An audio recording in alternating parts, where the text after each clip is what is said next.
Доброго дня. Скажите, пожалуйста, что за реконструкция здесь идет? Ремонт, видите? Можно без этого, блин. Скажите, а кто заказал? Это власти делают? Власти, или да. Власти, да? Спасибо.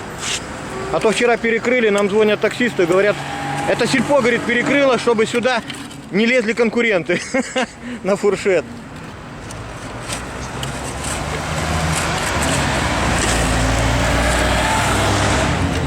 Тут новые решетки будут, да?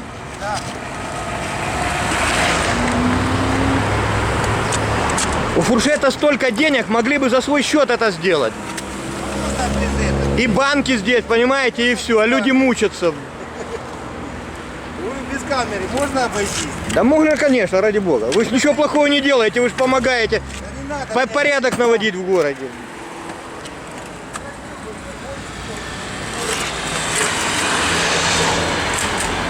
Вот такое.